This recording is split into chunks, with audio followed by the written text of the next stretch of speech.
কি অপরূপ দৃশ্য! অস্ত্রধারী বিএসএফ সদস্য বাংলাদেশ বর্ডার গার্ডের এক সদস্যের পা ধরে কান্নাজড়িত কণ্ঠে ক্ষমা প্রার্থনা করছে। এমন দৃশ্য একসময় কল্পনাতেও আসেনি, অথচ এটি এখন বাস্তব। সামাজিক যোগাযোগ মাধ্যমে ছড়িয়ে পড়া একটি ভিডিও যেন সীমান্ত রাজনীতির পালাবদলের জীবন্ত প্রমাণ।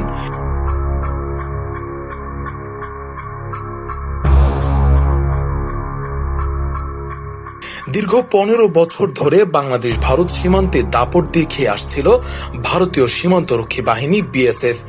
নিজেদের একচ্ছত্র কর্তৃত্ব বজায় রাখতে নানা সময় বাংলাদেশি কৃষক ও সীমান্তবাসীদের উপর চালিয়েছে নিপীড়ন, কখনো গুলি, কখনো অপহরণ, কখনো নির্যাতন।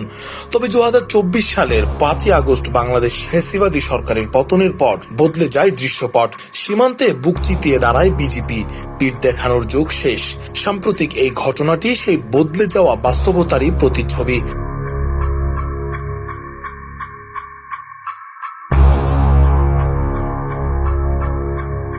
মঙ্গলবার সামাজিক যোগাযোগ মাধ্যমে ভাইরাল হওয়া একটি ভিডিওতে দেখা যায় দুই বিএসএফ সদস্য সীমান্ত অতিক্রম করে বাংলাদেশের অভ্যন্তরে প্রবেশ করে এক কৃষককে ধরে নিয়ে যাওয়ার চেষ্টা করছে।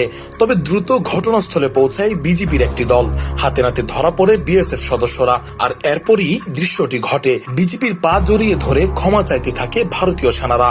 বিশেষজ্ঞরা বলছেন এটি শুধু একটি বিচ্ছিন্ন ঘটনা নয়, বরং সীমান্ত পরিস্থিতি বদলে যাওয়া মানচিত্রের প্রতীক। একসময় যে বাহিনীগুলো গুলি চালিয়ে বাংলাদেশিদের প্রাণ কেড়ে নিত, আজ তারাই হাত জোর করে মিনতি করছে।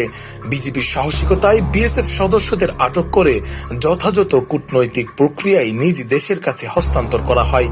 এই ঘটনার মাত্র 2 মাস আগেই 15 ফেব্রুয়ারি কুড়িগ্রামের ফুলবাড়ী সীমান্তে বিএসএফ এর সদস্যরা বাংলাদেশের ভূখণ্ডে প্রবেশ করে 5 জন কৃষককে মারধর করে।